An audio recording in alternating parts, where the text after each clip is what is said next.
Con cuánta alegría recibo este corazón otra vez. Con cuánta alegría me doy cuenta del deseo de su corazón de aprender sobre usted, Jesucristo y la salvación.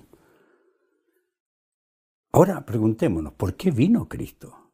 La razón de la venida de Cristo no fue para que celebremos la Navidad o lo recordemos en Semana Santa, sino para que todo el que acepte que es el único camino a la salvación, reciba por su gracia maravillosa salvación.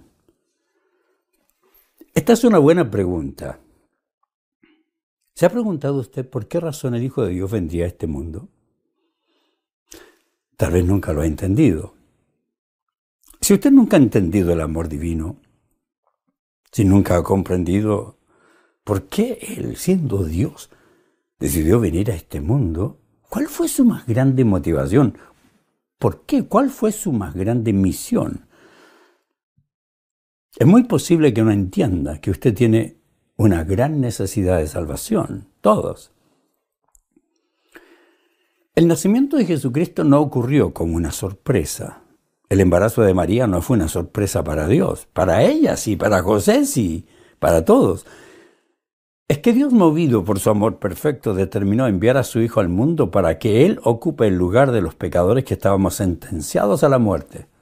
Todos condenados, no hay justo ni aun uno. Pero la Biblia declara, porque de tal manera amó Dios al mundo que dio a su Hijo unigénito, para que todo aquel que en Él crea no se pierda, mas tenga vida eterna. Por eso vino. Este versículo es el más extraordinario resumen de la razón de su venida.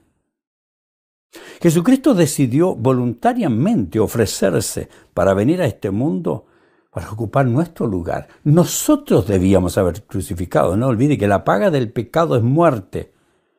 Para pagar el precio de nuestro pecado nosotros teníamos que morir, pero para pagar el precio de nuestra redención, para ofrecernos su salvación gratuita y ofrecernos vida eterna junto a Él, vino Jesucristo.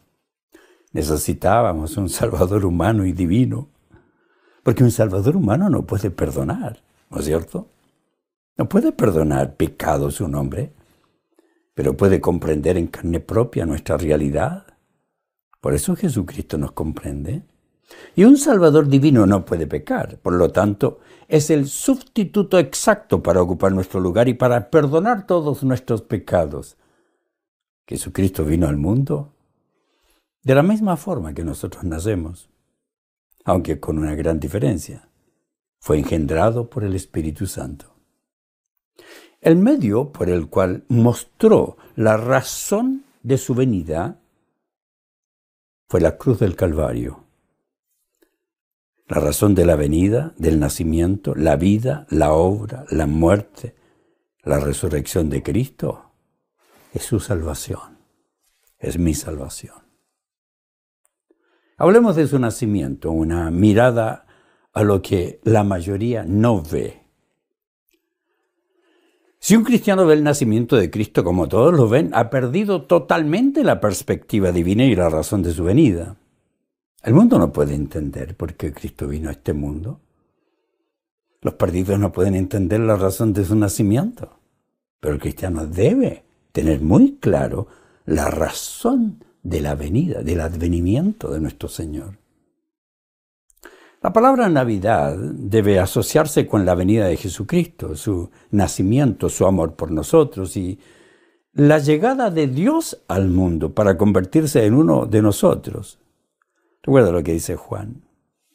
El Verbo habitó entre nosotros. Vimos su gloria. ¡Qué lindo!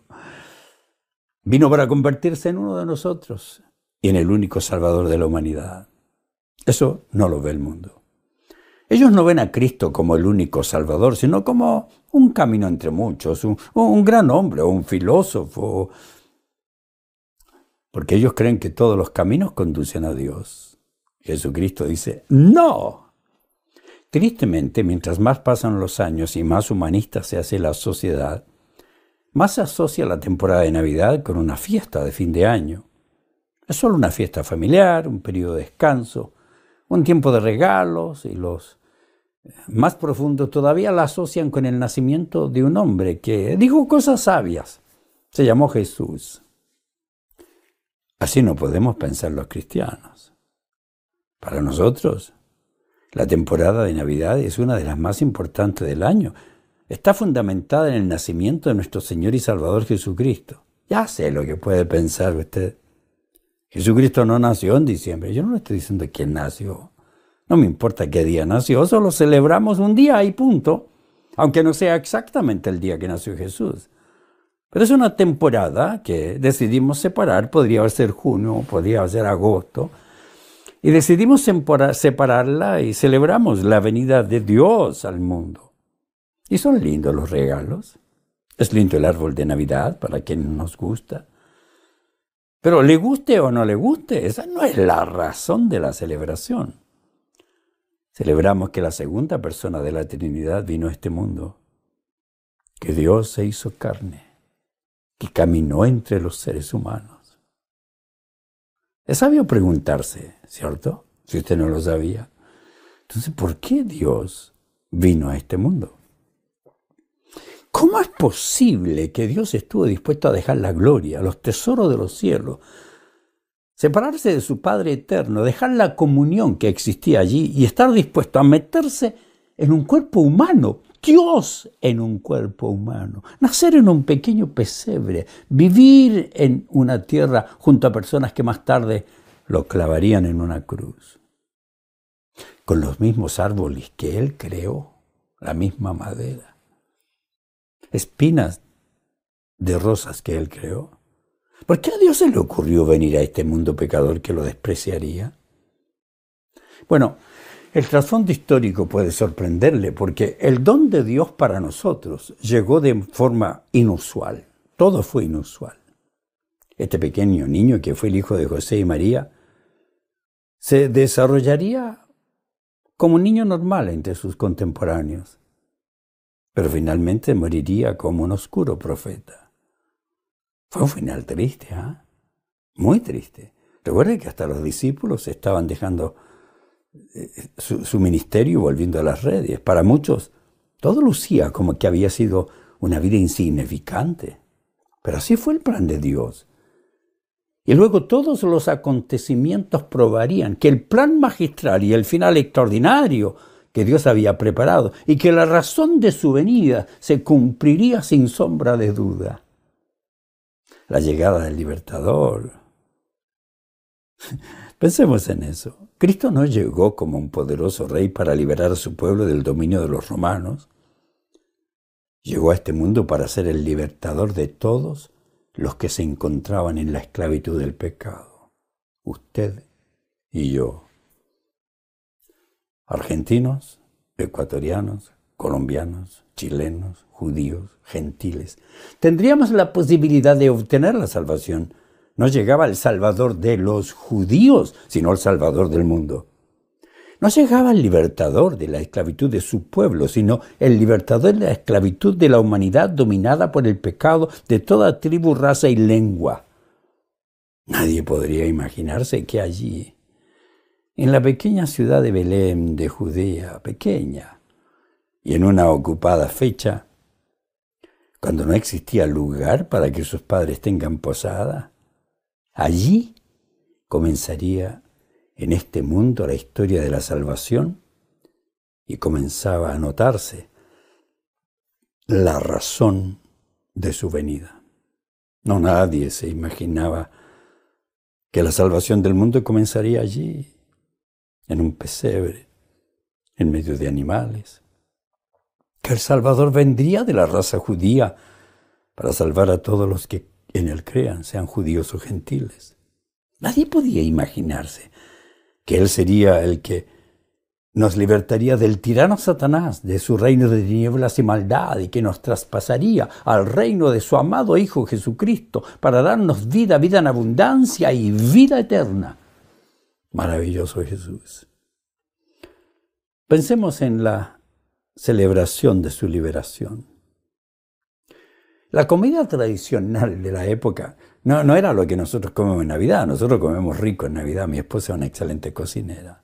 Pero el pueblo de Dios estaba comiendo en ese momento cordero asado, pan sin levadura, y en su dieta incluían hierbas amargas. ¡Qué dieta! ¿Sabe por qué? Porque de esa forma celebraban la liberación de la esclavitud de un tirano llamado Faraón. ¿Recuerda? En Éxodo se nos relata que por más de 400 años los judíos habían vivido como esclavos, lejos de su hogar. Su situación cada vez era más difícil, los explotaban. Por alguna razón era casi imposible vivir en paz, sufrían, lloraban. Pero Dios había trabajado en su historia. Estaba trabajando en la vida de José, un joven judío que había sido vendido por sus hermanos, que estuvo en prisión por vivir en santidad, por no querer aceptar la propuesta pecaminosa de su patrona, por huir de la maldad, y más tarde se convirtió en un gobernante egipcio. Era uno de los venerables miembros del ancestro judío en el gobierno egipcio. José se había ganado el respeto de su pueblo, del pueblo escogido, y también de su gobernante, del pueblo egipcio y de su gobernante. Ese faraón, que había sido tan amable y comprensivo, que tenía un alto respeto por José, como su primer ministro lo había nombrado, había muerto ahora. Había sido elegido otro faraón en su lugar. Y este faraón gobernante tenía un corazón lleno de maldad. Era realmente un dictador que vio a los judíos como nada más que esclavos, y si ellos tenían demandas, los obligaba a trabajar más fuerte. Y como si fuera poco, le disminuía el salario. Así que se imagina el dolor que se encontraba el pueblo de Dios. La esclavitud y el maltrato movió a Dios a buscar un hombre. Llamó a Moisés, lo nombró libertador de su pueblo. Y como parte de la estrategia para presionar al faraón, Dios envió plaga tras plaga. Recuerda la historia. Poco a poco iba cumpliendo su objetivo de quebrantar la voluntad de faraón. El faraón no cedería con facilidad. Se rebelaba con todas sus fuerzas hasta que finalmente Dios tomó la decisión de hacer algo impresionante para que finalmente faraón cediera. Y usted nunca pensaría que eso que ocurrió allí era una figura de lo que iba a ocurrir con Cristo. Hablemos de ese plan extraño, pero efectivo. El plan divino era extraño para los humanos, pero resultante de la sabiduría de Dios, y que permitía que en la forma por Dios establecida se cumpla la razón de su venida. Y Jesucristo venía para ser un libertador, pero no venía como acostumbraban los libertadores, exclusivamente humanos. Esto era totalmente diferente. Su nacimiento fue único, su concepción fue única y la liberación única. El método utilizado para liberar a la humanidad de la esclavitud del pecado tenía que ser única. De la misma manera que Cristo venía en medio de un extraño plan, una virgen, una señorita, una pareja de jóvenes, engendrado por el Espíritu Santo. Así fue la liberación de su pueblo de la opresión del faraón, única. Y aunque usted no lo crea, todo el plan de liberación de su pueblo de la esclavitud fue único. La estrategia incluía un pequeño cordero, ciertas indicaciones que debían seguir todos los que eran parte de su pueblo. No olvide, el pueblo está esclavizado, Dios quiere liberarlo y le está diciendo, tengan un cordero. Este no era un plan de última hora. Dios lo tenía todo perfectamente planeado. Y el Señor revela a su siervo Moisés su plan de liberación diciéndole, Moisés, esa noche pasaré por la tierra de Egipto y heriré de muerte a todo primer hijo varón y la primera cría macho de los animales en la tierra de Egipto. ¡Qué plan! Va a venir el ángel de la muerte, van a morir los primogénitos de todos los egipcios, no solo de sus hijos, sino sus animales, y ejecutaré juicio contra todos los dioses de Egipto, porque yo soy el Señor. Esta es una predicción clara, determinante, realmente aterrorizadora. Pero era el plan secreto que les permitiría salir de la esclavitud, escapar, a la vez evitar que sus primogénitos mueran, a pesar de que morirían todos los primogénitos de los egipcios. Sin duda era un plan del ingenio maravilloso, no humano, divino. Por ello es tan extraño. Quiero que se imagine que usted nunca había escuchado esta historia. Todos hubiéramos esperado que el Señor le dijera a Moisés que movilice al pueblo, que utilicen las espadas bien afiladas, que se aseguren de tener botes para cruzar el río, que los hombres estén en buena condición física, que se preparen, que tengan una temporada de entrenamiento, que seleccionen algo de alimentos. Pero nada de eso estaba incluido en este extraordinario y único plan divino.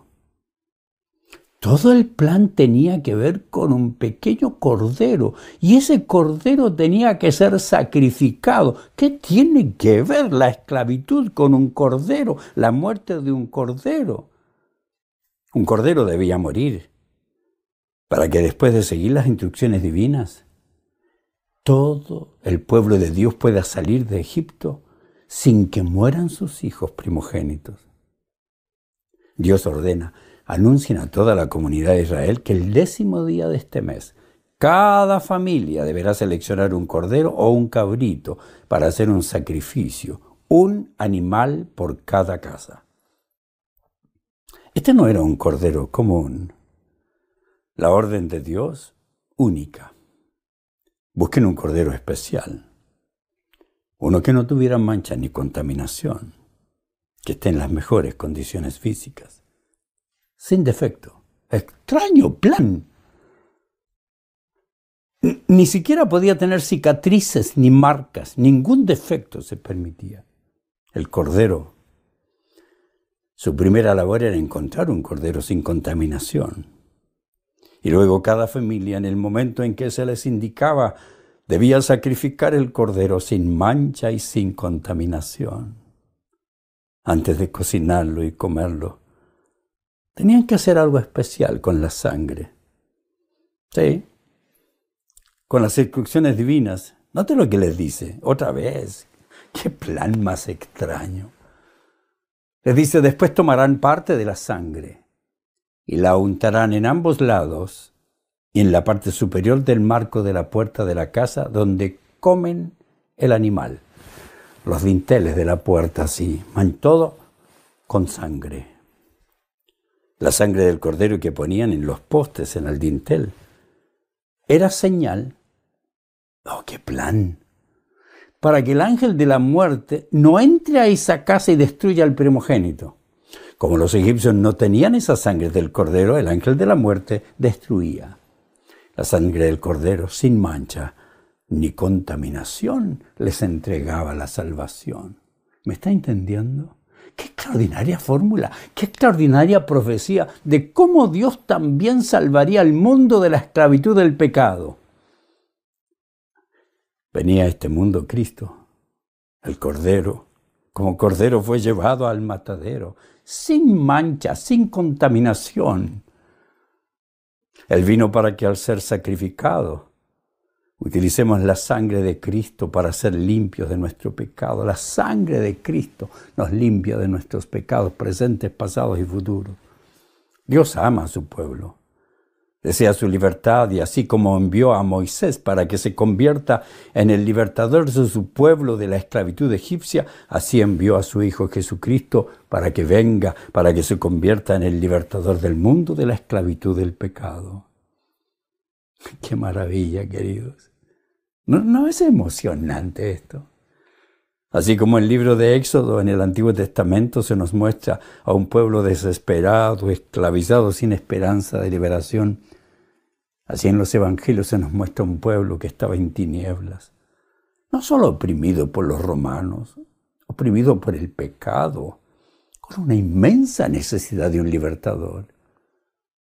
Así también cuando estudia las cartas apostólicas, nos muestran que la humanidad perdida en el pecado necesitaba desesperadamente un Salvador.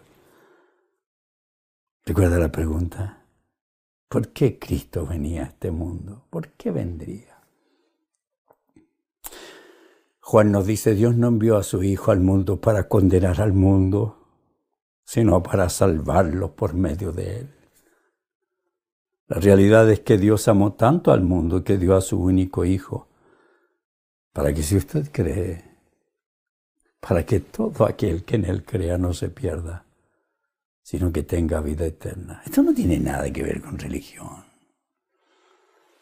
Ahora, la mejor respuesta a aquella pregunta, ¿por qué vendría Jesucristo?, la encontramos en los labios de Jesucristo. Me encanta lo que Él dice. He descendido del cielo para hacer la voluntad de Dios que me envió, no para hacer mi propia voluntad. Y la voluntad de Dios es que yo no pierda ni a uno solo de los que Él me dio. Y no va a perder a ninguno, sino que los resucite en el día final. Pues la voluntad de mi Padre es que todos los que vean a su Hijo y crean en Él tengan vida eterna, y yo los resucitaré en el día final. Qué maravilloso es el mensaje del Evangelio. Nada de religión, Evangelio puro. Por eso mi conclusión es que la razón de la venida de Cristo fue hacer la voluntad del Padre que le envió. Y esta era enviar a su Cordero sin mancha y sin contaminación para que ocupe el lugar del pecador y se convierta en su Señor y Salvador. Su nacimiento fue único, su obra fue única, su muerte fue única, su forma de conseguir la salvación es única. Es por eso que Jesucristo tuvo una existencia única, como ninguna. Qué lindo es poder entender esa verdad, llegar a esa conclusión. ¿Y cuál debe ser nuestro compromiso ahora? Señor, me comprometo a seguir creyendo y declarando que tú viniste al mundo para ofrecernos, por tu amor, el único camino de salvación. ¿Ya recibió usted la salvación? Si no la ha recibido, comuníquese con nosotros. Queremos ayudarle. Que Dios le bendiga.